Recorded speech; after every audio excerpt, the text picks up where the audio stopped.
ఎండాకాలం మొత్తం కూడా ఈ చుట్టూ భూమి చుట్టూ బౌండరీ లైన్ కూడా తవ్వించారు. ఆ సార్ దగ్గర ఉంది. ఎండాకాలం అంటే పోయిన ఎండాకాలం, ఈ ఎండాకాలం సైకిల్ ఉండే ఈ మొత్తం తవ్వాగా చుట్టూ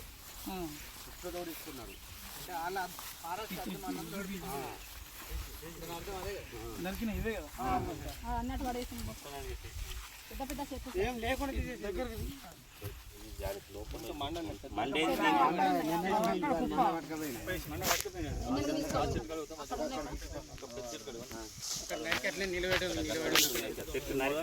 పెద్ద మండ కడిపోదాం అవే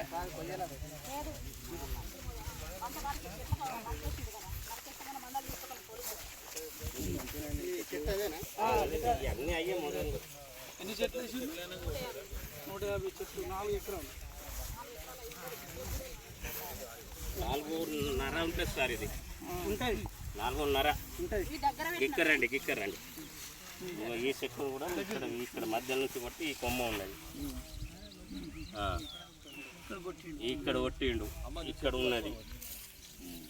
అట్లా మీరు ఇక్కడ రండి. ఇక్కడ మళ్ళీ ఇక్కడ అట్లా రైట్. ఇది 4 సంవత్సరాల చెట్టు. అయితే అంత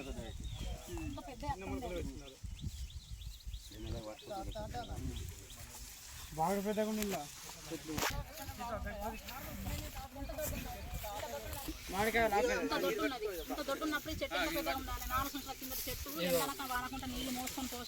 చిన్నది ఇంకా దానికంటే చిన్నది ఇంకా పెద్దగా ఉంది.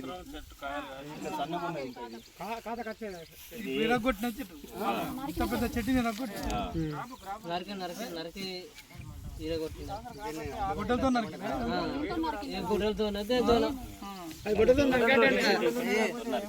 మీకు ఏం ఇన్ఫర్మేషన్ లేదు, ఏం చేయలేదు, ఫోన్ చేయలేదు, ఏం చెప్పలేదు, నోటీస్ కూడా ఇచ్చింది లేదు. పక్క పంట చూస్తే వాళ్ళ ఇంకైతే ఎవరు ముట్టలేదు. ఇప్పుడు ఆ చెట్టు కంటే ఈ చెట్టు పెద్దగా ఉండనా?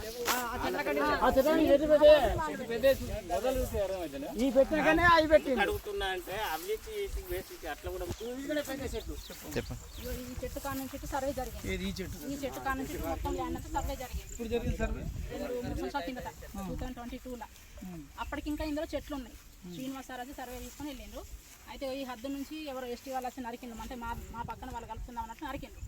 నరికితే సర్వే అప్పుడు మేమే నరికినామన్నాడు సార్. కేసు రాసింది మీ మీద రాసి. ఈ ల్యాండ్ గురించి ఇప్పుడు కేసు నడుస్తుంది. ఈ ల్యాండ్ గురించి కాదు, ఆ ల్యాండ్ గురించి కేసు నడుస్తుంది. అదెవరు సాగు చేసుకుంటారు? మీరే సాగు చేసుకుంటారు. కేసు అయినా వదిలేసి సంబంధం లేకపోయినా కూడా మీ మీద కేసు పెట్టినారు. మేము సాగు చేస్తాను. ఇక అది సాగు చేస్తూనే ఉన్నారు. అప్పటి నుంచి ఇప్పటి వరకు అయినా చెట్లు పెంచుకుంటూనే ఉన్నారు, సాగు అయితేనే ఉన్నారు. మీరేం చదువుకున్నారమ్మా? అదే మీరు చదువుకున్నారు, గట్టిగా ప్రశ్నిస్తాను.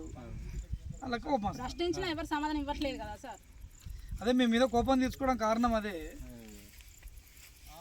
ఇప్పుడు ఎస్సీ వాళ్ళే కాబట్టి మొత్తం ల్యాండ్ మేము ఆక్యుపై చేస్తామని అన్నారు. మీరు ఆక్యుపై చేసేవాళ్ళు నాకు నోటీస్ పంపించని ఉంటుంది. 4 సంవత్సరాల క్రితం నుంచి చెట్లు పెట్టినా మీరు అది సర్వే చేసుకున్నప్పటికీ ఇంకా చెట్లు ఉన్నాయి.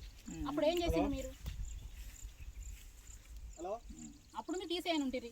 మరి తీసేసిండ్రు, ఎస్సీ వాళ్ళదని తీసేసిండ్రు. పక్కన కూడా ఎస్సీ వాళ్ళే ఉన్నాయి కదా, అవి ఎందుకు ముట్టలేదు మీరు? ఇల్లు చేయబట్టి 4 సంవత్సరాలు అవుతుందా?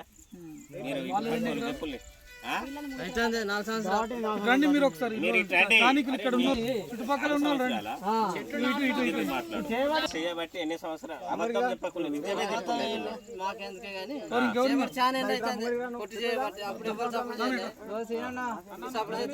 పంట చేసుకుంటా ఇక చెట్టు పెట్టుకొని పోయిండు. ఎన్ని సంవత్సరాలు అవుతుంది? 8 సంవత్సరాలు అవుతుంది సార్. అయితే దీని మీద బతుకుతాను. పిల్లల్ని చదివించిందంతా కూడా ఇట్లనే. ఏం లేదు వేరే కాడ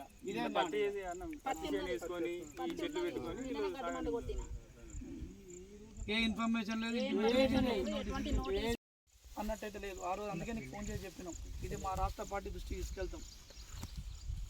మీకు న్యాయం జరిగేంత వరకు మేము పోరాడతాం. పోలీస్ స్టేషన్కి అయినా సరే, మీ మీద కోర్టు అయినా సరే, మళ్ళీ అధికారులు వచ్చినా సరే, మీరు మా స్థానికులు ఇక్కడున్న లీడర్ల ఫోన్ నెంబర్లు మీ దగ్గర పెట్టుకోండి. మాది కదా, ఫోన్ చేయండి. నేను బెల్లంపల్లి ఇక్కడనే ఉంటాను. నేను మీరు ఫోన్ చేసిన అరగంట గంటలో నేను వచ్చేస్తాను. మిమ్మల్ని ఏమైనా ఇబ్బంది పెడితే మీరేం దిగులు చెందద్దు. మీది ఇవి ల్యాండ్ మీదే. ఇది వాళ్ళు చెప్పిన మాటే. వాళ్ళు చెప్పిన మాటని మనం సత్యంగా అడిగి తీసుకుందాం. నువ్వేం బాధపడకు, నువ్వేం కళ్ళు నీళ్ళు తెచ్చుకోకు. నువ్వు బాధపడితే ఆ ప్రభుత్వానికే మంచిది కాదు. అమ్మా మీరేమి బాధపడద్దు, మీరేం టెన్షన్ పడద్దు. ఖచ్చితంగా మేము ఉంటాం. మీ పిల్లల్ని మీరు మంచిగా చదివిపిస్తాను, చాలా సంతోషం. ఒక పాప అగ్రికల్చరా, బాబు మెకానికల్. ఇంత చదివిపించిన వాళ్ళని ఇంత ఎంకరేజ్ చేయాల్సింది పోయి ఈ ప్రభుత్వం ఇంత చిల్లర చేస్తుందంటే బాధాకరమే. సరే నేను మళ్ళీ ఒకసారి నేను మాట్లాడతా. ఇది మన ఎల్లుండి 15వ తారీఖు అయిపోయిన తర్వాత ఒక లెటర్. చిరాల జిల్లా బెల్లంపల్లి నియోజకవర్గం నెన్నెల మండలంలోని నార్వాయిపేట గ్రామంలో జాడి మల్లేష్ అనే రైతు గత సుమారు 15 సంవత్సరాల నుంచి ఈ భూములని సుమారు 5 ఎకరాల ల్యాండ్ని సాగు చేసుకొని బతుకుతున్నాడు. దీని మీదనే జీవనాధారంగా బతుకుతున్నాడు, పిల్లల్ని చదివించుకుంటున్నాడు. దీని మీద సాగు చేసిన పంటతోనే ఆయన బతుకుతున్నాడు. అలాంటిది ఈరోజు ఫారెస్ట్ అధికారులు ఏమాత్రం ముందస్తు సమాచారం లేకుండా, నోటీస్ ఇవ్వకుండా, ఏమి చెప్పకుండా 5 సంవత్సరాల క్రితం నుంచి వేసుకున్న మామిడి తోటని సుమారు 150కి పైన మొక్కలని అన్యాయంగా నరకడం జరిగింది. మరి మనం ఏం నేర్పిస్తున్నాం? మొక్కలు నాటుదామా, మొక్కలని నరుకుదామా అనేది ఫారెస్ట్ అధికారులు కొంచెమన్నా ఆలోచన ఉండాలి.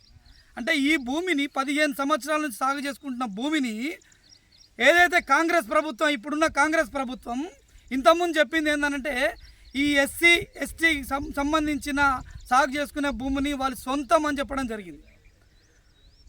డిక్లరేషన్ 5లో భాగంగా ఇది వీళ్ళకి హక్కుదారులు, వీళ్ళకి హక్కుదారులు చేస్తామని హామీ ఇవ్వడం జరిగింది.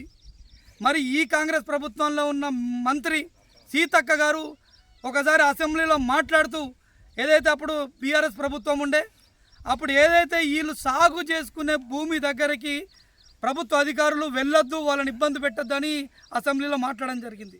మరి వాళ్ళకి మంగళవారం, వీళ్ళకి సోమవారమా? మరి ఇదే సీతక్కకి ఇప్పుడు ఇదే ప్రభుత్వం వచ్చింది, మరి వీళ్ళకి సోయలేదా? ఇలాంటి పేద ప్రజలని, ముఖ్యంగా ఎస్సీ వాళ్ళని ఇంత దారుణంగా బాధ పెట్టడం ఎంతవరకు కరెక్ట్ అని మేము ప్రశ్నిస్తున్నాం. మరి ఇంతకుముందు ఫారెస్ట్ అధికారులు గత ఎండాకాలం వచ్చినప్పుడు బార్డర్ లైన్ గీసి ఈ బార్డర్ లైన్ దాటి మీరు రావద్దు అని కూడా వాళ్ళు చెప్పడం జరిగింది. ఈ రైతులు ఆ బార్డర్ లైన్ దాటకుండా దానికి లోపటినే కంచేసుకొని సాగు చేసుకుంటున్నారు. మరి ఇంతకాలము పెంచిన మొక్కల్ని నరికిన ఈ అధికారులను వెంటనే సస్పెండ్ చేయాలి, మరియు వీళ్ళకి నష్టపరిహారం చెల్లించాలని మేము డిమాండ్ చేస్తున్నాం.